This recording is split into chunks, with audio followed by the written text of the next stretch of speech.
नमस्कार, स्वागत है आपका अपना हिमाचल में। आपके साथ मैं हूं अंजलि भंडारी और रुक करेंगे सबसे पहले इस बीच आ रही एक बड़ी खबर की और बड़ी जानकारी आ रही है, वो आपको बता दें। सबसे पहले तो बड़ी खबर, बड़ी जानकारी। इस बीच ठियोग में बड़ा सड़क हादसा हुआ है। बड़ा सड़क हादसा ठियोग में हुआ है, जहां पर क्यारूटू में ये दर्दनाक हादसा हुआ है। मारुति कार चालक ने नियंत्रण खो दिया और गहरी खाई में गिरी कार। तो हादसे में 2 युवकों की मौके पर मौत हो गई। 2 युवक घायल बताए जा रहे हैं। घायलों को आईजीएमसी रेफर किया गया है। पुलिस ने मामला दर्ज कर लिया और मामले की जांच शुरू कर दी है। यह इस वक्त की बड़ी खबर, बड़ा हादसा हुआ है तो घायलों को तुरंत अस्पताल में भर्ती करवाया गया है। यह इस वक्त की बड़ी खबर। ठियोग में बड़ा सड़क हादसा, पुलिस ने फिलहाल मामला दर्ज कर लिया है तो मामले की जांच यहां पर जारी है। ये इस वक्त की बड़ी खबर आपको बता दें। ठियोग में बड़ा सड़क हादसा यहां पर हुआ है। ठियोग में क्यारूटू में ये दर्दनाक हादसा हुआ है। मारुति कार चालक ने अचानक से नियंत्रण खो दिया और ये हादसा हो गया। गहरी खाई में जा गिरी कार। ये कार गहरी खाई में जा गिरी। हादसे में 2 युवकों की मौत हो गई। ये इस वक्त की बड़ी खबर। 2 युवक घायल बताए जा रहे हैं, जिन्हें घायलों को आईजीएमसी में रेफर कर दिया गया है। ये इस वक्त की बड़ी खबर। पुलिस ने मामला दर्ज कर लिया है। ये बड़ी खबर, मामले की जांच जारी है तो बड़ी जानकारी आ रही है। ठियोग में बड़ा सड़क हादसा हुआ है। बड़ा सड़क हादसा ठियोग में हुआ है। क्यारूटू में ये दर्दनाक हादसा हुआ है। मारुति कार चालक ने नियंत्रण खो दिया, जिस वजह से गहरी खाई में जा गिरी ये कार। 2 लोगों की मौत हो गई है। हादसे में 2 युवकों की मौत हो गई है। ठियोग में ये बड़ा सड़क हादसा हुआ है। 2 युवक घायल हुए हैं। ये बड़ी खबर। घायलों को तुरंत आईजीएमसी रेफर किया गया है। बड़ी खबर। पुलिस ने फिलहाल मामला दर्ज कर लिया है। सुरेश शर्मा संवाददाता ठियोग से हमारे साथ जुड़ गए हैं ज्यादा जानकारी के साथ। सुरेश, कब और कैसे हुआ यह हादसा? कहां से ये युवक जो है ये कार सवारी आ रहे थे? जी, मैं आपको बता दूं, ये देर शाम का मामला है। तकरीबन 10 बजे के करीब 2 गाड़ियां ठियोग से पेट्रोल पंप के पास से गांव के लिए निकली थी और क्यारूटू पंचायत पड़ती है जहां पर ये हादसा हुआ। और ये 2 गाड़ियां थी। एक गाड़ी जब आगे निकली और दूसरी गाड़ी जब पीछे से नहीं आई तो पहली गाड़ी में जो सवार लोग थे उन्होंने कॉल की और जब वो कॉल रिसीव नहीं, उसके बाद वो वापिस आए और वापिस आकर जब उन्होंने देखा कि गाड़ी खाई में गिरी हुई है और उसके बाद वो चीखे चिल्लाए, क्योंकि देर रात का ये मामला था। तो स्थानीय लोग वहां पर एकत्रित हुए और पुलिस को इसकी सूचना दी गई, जिसके बाद स्थानीय लोगों ने और पुलिस ने रेस्क्यू करने की कोशिश की और इस दौरान 2 जो युवक थे उनको वहां से निकाला गया, जबकि 2 की मौके पर ही मौत हो गई थी। 2 को सिविल अस्पताल ठियोग लाया गया था, जहां पर उनकी हालत को देखते हुए शिमला आईजीएमसी रेफर कर दिया गया था। तो देर रात का ये मामला था और देर रात के समय ही 2 युवकों की मौत हो गई थी और 2 आईजीएमसी शिमला रेफर है, जिनका उपचार चल रहा है। चलिए, बहुत बहुत शुक्रिया सुरेश शर्मा इस तमाम जानकारी के लिए।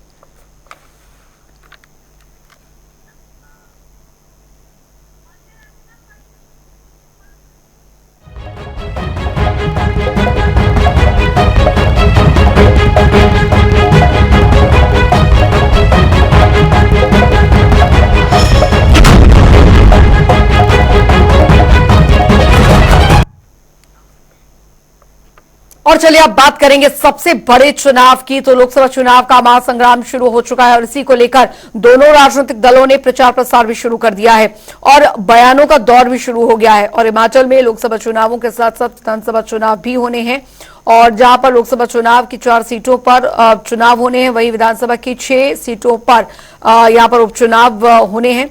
वहीं आपको बता दें, एक तरफ जहां पर बीजेपी ने सभी लोकसभा सीट और सभी विधानसभा सीटों पर उम्मीदवारों को मैदान में उतार दिया है, लेकिन कांग्रेस ने अभी कुछ ही सीटों पर प्रत्याशी घोषित किए हैं।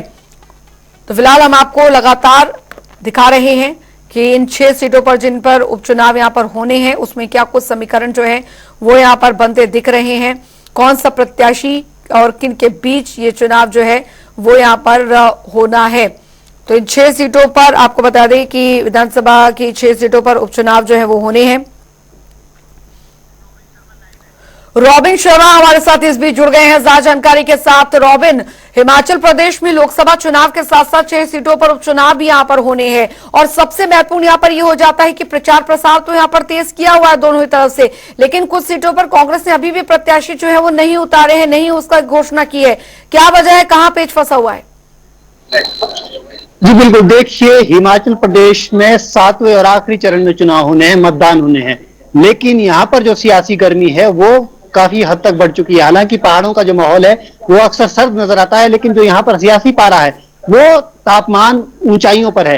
और वजह इसकी ये है कि यहाँ पर 4 लोकसभा सीटों के साथ साथ 6 विधानसभा सीटों पर भी उपचुनाव होने हैं। हालांकि ये जो विधानसभा पर उपचुनाव का आंकड़ा है ये अभी भी बढ़ सकता है, क्योंकि अभी 3 जो निर्दलीय विधायक हैं उनका मामला हाई कोर्ट में और इसके अलावा विधानसभा में चल रहा है। तो ऐसे में अगर ये जो 3 निर्दलीय विधायक हैं यहाँ पर भी सीटें जो है चुनाव होते हैं, तो कुल मिला के यहाँ पर 9 सीटों पर भी चुनाव होता हुआ नजर आ सकता है। लेकिन बहरहाल अभी के समीकरणों पर बात करें, अभी के जो ताजा हालात है उन पर बात करें, तो भाजपा को इस मामले में अगर विधायकों को जो आने वाले चुनाव होने हैं उन पर प्रत्याशियों की बात की जाए तो इसमें जो है भाजपा बढ़त में है, क्योंकि उसने 4 लोकसभा सीटों पर अपने प्रत्याशी उतार दिए हैं। इसके अलावा 6 विधानसभा सीटों पर भी 6 के 6 उम्मीदवार उतार दिए हैं। और दिलचस्प बात यह है कि ये 6 के 6 विधायक वो विधायक हैं जो कांग्रेस का पाला छोड़कर भाजपा में शामिल हुए थे। लेकिन अभी तक कांग्रेस की बात करें तो कांग्रेस ने भी फिलहाल 2 लोकसभा सीटों पर, जिसके अलावा एक शिमला और मंडी, यहां पर अपने उम्मीदवार उतारे हैं। तो इसके अलावा 3 विधानसभा सीटों पर भी अपने उम्मीदवार उतारे हैं। यहां पर भी एक दिलचस्प बात यह है कि 2 विधानसभा सीटें, इसके अलावा क्योंकि गगरेट और दूसरी सुजानपुर, यहां पर कांग्रेस ने भी उन नेताओं को टिकट दी है जो भाजपा का दामन छोड़कर कांग्रेस में शामिल हुए। तो निश्चित तौर पर लड़ाई अब अपनों के खिलाफ होने वाली है, क्योंकि कांग्रेस और भाजपा दोनों ऐसे स्थिति पर है कई स्थानों पर जहां पर जो कार्यकर्ता है उनके लिए धर्म संकट पैदा हो सकता है, क्योंकि बीते रोज जीत के लिए इन्होंने प्रचार किया, अब उन्हीं के खिलाफ उन्हें जो है मतदान करना होगा। तो ऐसी स्थिति हिमाचल प्रदेश के अंदर बनती हुई नजर आ रही है। जी लेकिन रॉबिन, इसमें कई ऐसी हॉट सीटें भी हैं जिनमें सबकी नजर रहने वाली है। अब जैसे कि लोकसभा की सीटों की अगर बात की जाए तो सबसे हॉट सीट इस समय मंडी की बनी हुई है और साथ ही साथ हमीरपुर की बनी हुई है। खैर, अभी हमीरपुर में तो कांग्रेस ने अपना उम्मीदवार नहीं उतारा है, लेकिन मंडी की अगर बात की जाए तो वहां पर पारा काफी चढ़ा हुआ है, क्योंकि दोनों ही जो प्रत्याशी हैं बीजेपी और कांग्रेस के, वो काफी ज्यादा इस समय लाइमलाइट में है। जी बिल्कुल, देखिए मंडी का चुनाव तब से ही चर्चाओं में आ गया था जब अभिनेत्री कंगना रनौत को भाजपा ने वहां से उम्मीदवार के तौर पर उतारा। लेकिन इसमें दिलचस्प मोड़ तब आया, मुकाबला और तेज हुआ, क्योंकि विक्रमादित्य सिंह जो हिमाचल प्रदेश में कांग्रेस में बड़े नेता हैं और युवा नेता हैं, उन्हें कांग्रेस ने जो है मंडी सीट से मैदान में उतारा। और ये इसकी जो झलक है वो उनके चुनाव में उतारने से पहले भी नजर आ गई थी, क्योंकि सोशल मीडिया के जरिए दोनों एक दूसरे पर हमलावर पहले भी नजर आए थे। और यही कारण है कि उसके बाद अब जो प्रचार का रास्ता है, बीते कल भी जो कंगना रनौत है वो रामपुर में नजर आई, तो जो विक्रमादित्य सिंह है वो सरकाघाट में नजर आए, यानी कि दोनों एक दूसरों के घरों में जो है वहां पर प्रचार और प्रसार करते हुए नजर आए। तो निश्चित तौर पर कोशिश रहेगी कांग्रेस की कि जो मंडी सीट है उस पर जीत हासिल की जाए। तो वहीं भाजपा लगातार जो है 400 पार का नारा दे रही है और हिमाचल में 4/4 का जो है उनका जो मुहिम है उसको लेकर आगे बढ़ रही है। और इसी कड़ी में आज भी पन्ना प्रमुखों की बैठक शिमला में हुई है। हालांकि टिकट वितरण के मामले में भाजपा भले ही आगे दिख रही हो, लेकिन प्रचार के मामले में कांग्रेस भी पीछे नहीं है। मुख्यमंत्री समेत तमाम बड़े नेता पहले ही मैदान में उतर चुके हैं। हालांकि उम्मीदवार बाकी सीटों पर कौन होंगे इसके लिए अभी इंतजार करना होगा। जी लेकिन रॉबिन, अब समझ से परे यहाँ पर यह है कि एक तरफ बीजेपी ने अपने तमाम उम्मीदवारों के जो ऐलान है वो यहाँ पर कर दिए और अब लगातार प्रचार प्रसार किया जा रहा है। पूर्व मुख्यमंत्री और नेता प्रतिपक्ष जो है वो लगातार प्रचार प्रसार कर रहे हैं, लेकिन दूसरी तरफ मुख्यमंत्री खुद दिल्ली दौड़ कर रहे हैं, दिल्ली तक जा रहे हैं, लगातार बैठ के वहां पर केंद्रीय चुनाव समिति, कांग्रेस केंद्रीय चुनाव समिति की भी हो रही है। लेकिन अभी भी अगर हम पूरी लिस्ट को यहाँ पर देखें तो 2 लोकसभा की सीटों पर अभी कांग्रेस ने प्रत्याशी के नाम का ऐलान नहीं किया और 3 विधानसभा के जो सीटों पर उपचुनाव होने उसमें ऐलान नहीं किया है। पेच कहां पर फंसा हुआ है? क्या हम ये मान के चले कि हिमाचल में भी अंदर खाने कुछ न कुछ खिचड़ी पक रही है कांग्रेस में? जी बिल्कुल, देखिए क्योंकि एक बार ये फिर से चुनाव जो है बहुत महत्वपूर्ण है, खासतौर पर भाजपा के नजरिए से, क्योंकि भाजपा लगातार कह रही है कि तीसरी बार रिपीटेशन होगा। तो इसलिए इसको काउंटर करने के लिए कांग्रेस को भी जरूरत है एक सशक्त उम्मीदवारों की, ताकि जो इलेक्शन चुनाव है उसको जीता जा सके। और लगातार कांग्रेस ये कोशिश भी कर रही है कि हिमाचल का जो चुनाव है वो हिमाचल के मुद्दों पर लड़ा जाए, केंद्र सरकार से हटकर उसको जो कोर इशू हो वो हिमाचल सरकार हो और हिमाचल। और यही वजह है कि लगातार मुख्यमंत्री आपदा के दौरान भाजपा के नेताओं को गायब रहने की बात कह रहे हैं, लगातार आपदा में एक अच्छा काम सरकार के द्वारा गिना रहे हैं। लेकिन जहां तक बात टिकट की है, निश्चित तौर पर क्योंकि कुछ सीटों पर ऐसे है जहां पर विधायकों के नाम, मौजूदा विधायकों के नाम भी लिए जा रहे हैं ताकि इन्हें जो है वहां से उम्मीदवार के तौर पर उतारा जा सके और एक अच्छा मार्जिन और एक टफ जो मुकाबला है वो भाजपा के नेताओं को दिया जाए। हालांकि कुछ सीट ऐसी भी है जिन पर जो भाजपा का दावा है वो भी मजबूत नजर आ रहा है। जैसे बात करें आपके इसके अलावा हमीरपुर सीट जैसे है, कांगड़ा सीट में भी हालांकि भाजपा की ओर से जो उम्मीदवार उतार दिया गया है, तो भाजपा इन सीटों पर लगातार अपना दावा मजबूत बता रही है।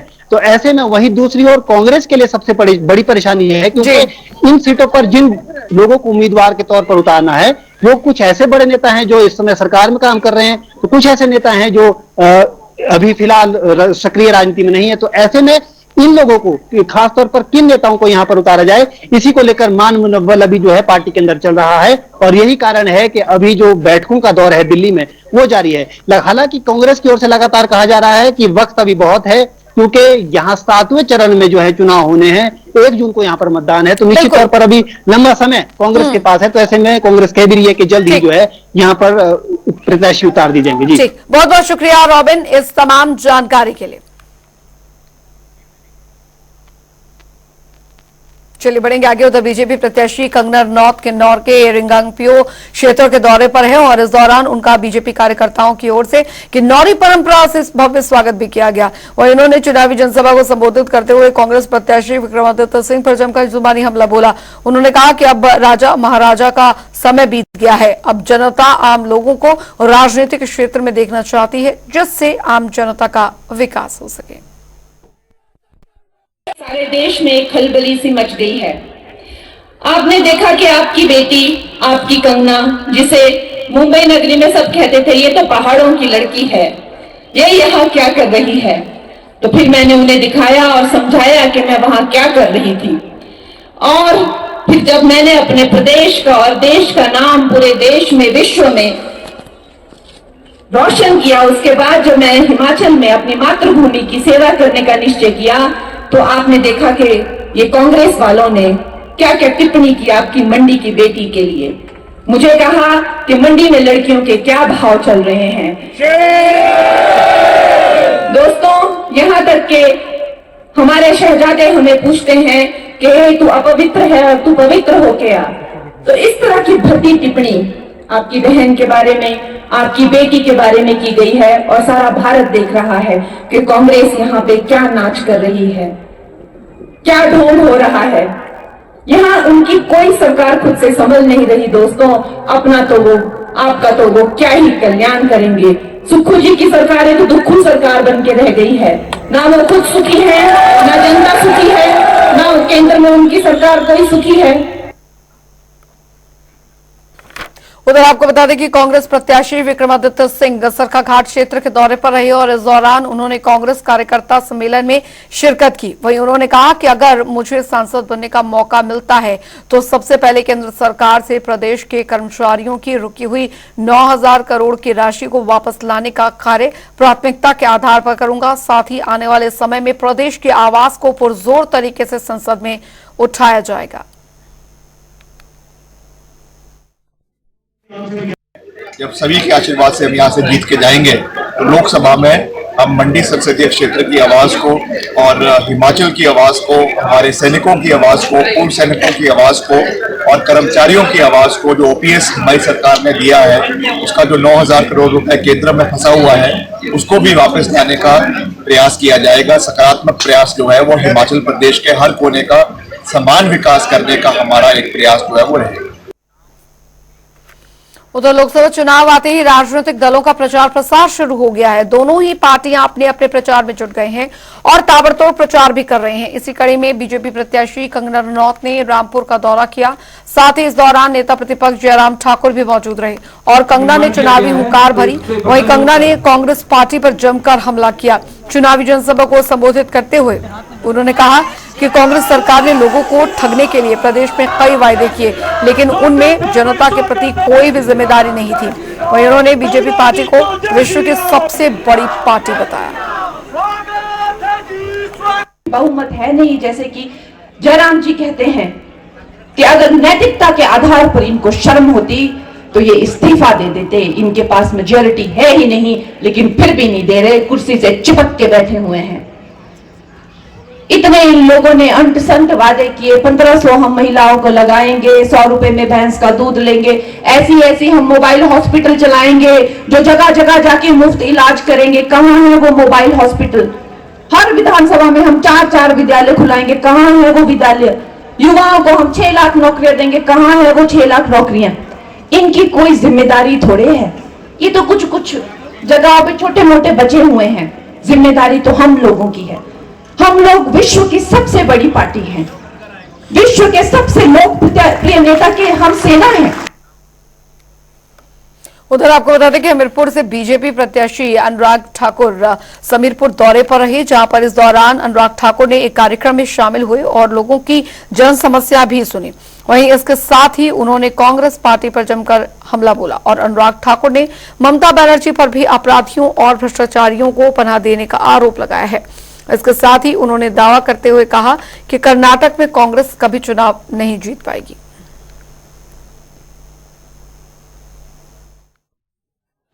बम धमाके, गोला बारूद, ये आम बात बन गई ममता बनर्जी जी की सरकार में। कर्नाटक में बम धमाके होते हैं तो संरक्षण पश्चिम बंगाल में ममता बनर्जी की सरकार के राज्य में मिलता है। ऐसे कई उदाहरण देखने को मिले जहां अपराधियों को, भ्रष्टाचारियों को, आतंकवादियों को अगर पनाह कहीं मिलती है तो पश्चिम बंगाल में। आखिरकार ये किस तरह की सरकार है जहां बोलबाला है भ्रष्टाचार का, बढ़ावा है आतंकवाद को, अलगाववाद को, महिलाओं पर अत्याचार को।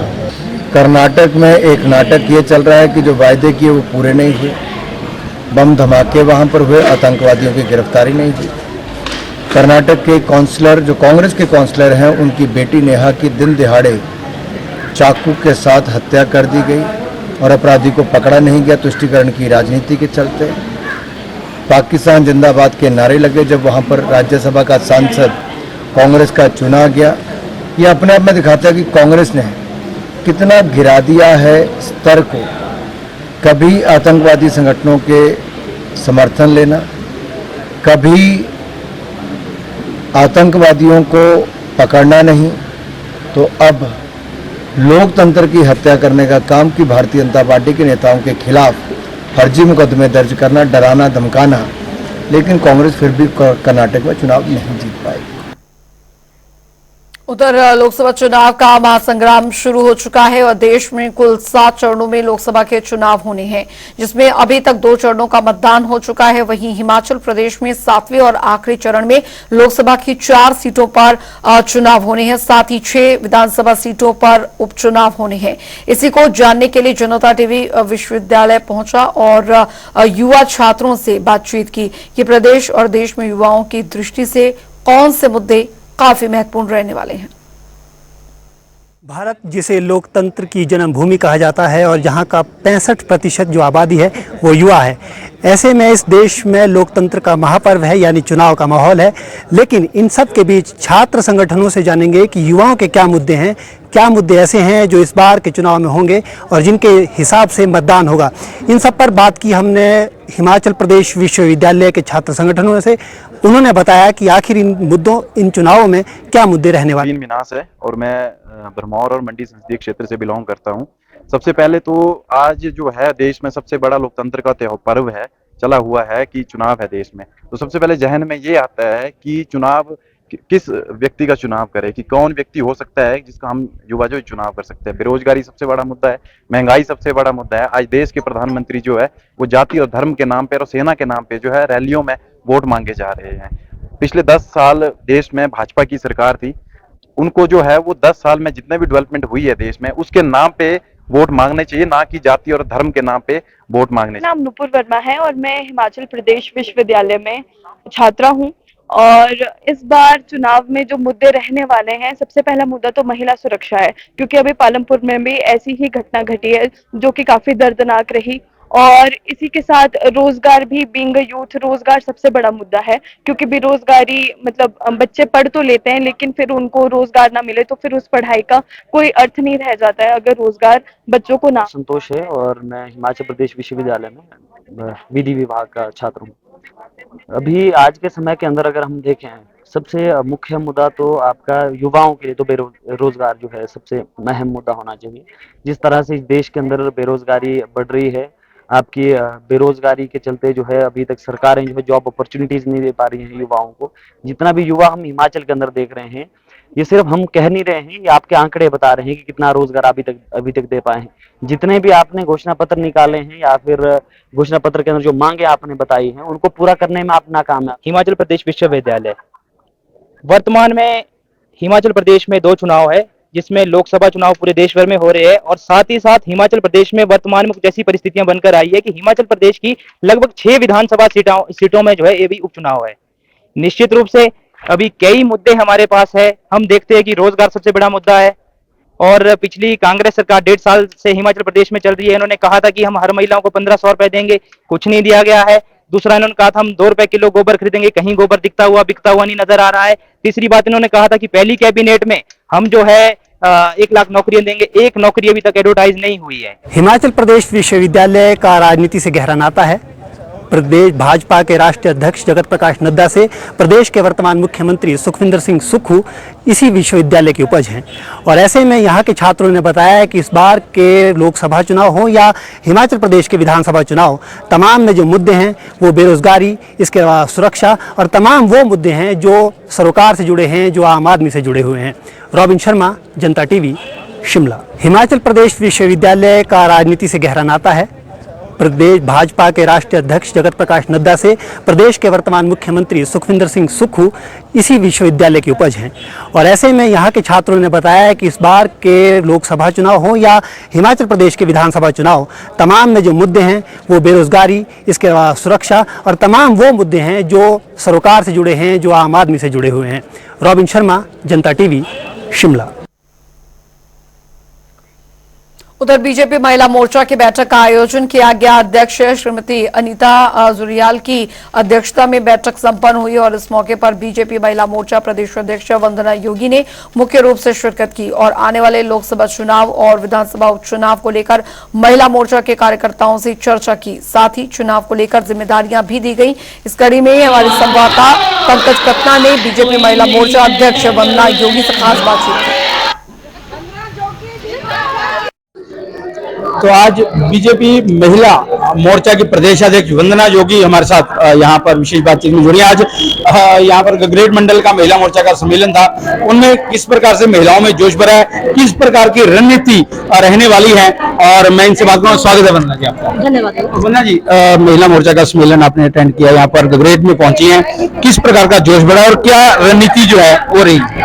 ये महिला सम्मेलन नहीं भाई साहब, हमारी संगठनात्मक बैठक थी और जो बूथ विजय अभियान पे हम निकले हैं, उसकी रचना क्या होनी चाहिए, योजना क्या होनी चाहिए, करणीय कार्य क्या है, वो सारी योजना रचना के लिए आज बहनों के साथ बैठना हुआ। क्या मानती हैं कि जिस प्रकार आपने आज महिलाओं में जोश भरा, गीत भी गुनगुनाया, क्या लगता है जो ये चुनाव है, उपचुनाव और लोकसभा चुनाव, महिलाओं का कितना योगदान और रोल रहने? बहनों का रोल पहले भी बहुत रहा है, आगे भी बहुत रहने वाला है और अभी भी बहनों की भूमिका जो है वो महत्वपूर्ण रहने वाली है। और माननीय मोदी जी के लिए तो बहनें अगर मैं बात करूं तो आस है और राष्ट्र के लिए विश्वास है। जी बिल्कुल। अगर वंदना जी अगर बात की जाए तो क्या संदेश लेकर जाएंगी? क्या भारतीय जनता पार्टी की जो केंद्र सरकार की उपलब्धियां उनको गिनाया जाएगा, या फिर कांग्रेस के 10 साल पहले जो 2014 से पहले जो कांग्रेस ने किया उसको जनता के बीच में जो है महिलाएं लेके जाएंगी? देखो, हमारे लिए गत 10 वर्षों में बहुत वंदन अभिनंदन हुआ है और 162 योजनाओं का केंद्र बिंदु बहनें रही हैं। हमारा बहुत गुणगान हुआ है। माननीय मोदी जी ने स्वयं सहायता समूह की बहनों को कहा है कि ये स्वयं सहायता समूह नहीं, ये राष्ट्रीय सहायता समूह बन गई है। जीडीपी का 10% अनुदान बहनों को मिलता है और वापस जीडीपी में बहनों का 18% का अनुदान रहता है। इसलिए बहनों की बहुत भूमिका हुई है और बहुत महत्व बहनों को दिया गया है और बहनों का समर्थन इतना आंका गया है कि अब तो नारी शक्ति वंदन अधिनियम, आप कल्पना कीजिए नई पार्लियामेंट बनना, पहला दिन होना, पहला बिल जाना, टेबल्ड होना, बहनों के नाम होना, और किस नामकरण से? आरक्षण नहीं, नारी शक्ति वंदन अधिनियम। भाव चिंतन देखिए, ऐसा नेतृत्व तो हमें मिला है। स्वाभाविक उन सब 10 वर्षों के कार्यकाल को तो हम बात रखेंगे, लेकिन ये जो 15 महीनों का कार्यकाल है, इसकी क्यों ना चर्चा करेंगे, और जो 60-70 वर्षों का रहा है उसका क्यों ना विश्लेषण करेंगे। ये हमारी भूमिका बढ़ जाती है। धन्यवाद। तो ये थी हमारे साथ वंदना जोगी, जो कि महिला मोर्चा प्रदेश अध्यक्ष हैं। किस प्रकार महिलाओं से आज यहाँ पर महिला सम्मेलन जो ग्रेट महिलाओं से मिलना रहा, उसमें किस प्रकार की चर्चा रही और किन किन विषयों पर बात हुई है, उन पर हमने विशेष बातचीत की है। कैमरा पर्सन ज्योति सियाल के साथ जनता टीवी के लिए ऊना से पंकज कतना की रिपोर्ट। चलिए इसी के साथ हिमाचल प्रदेश की खबरों में अभी के लिए फिलहाल लेते हैं वक्त एक छोटे से ब्रेक का।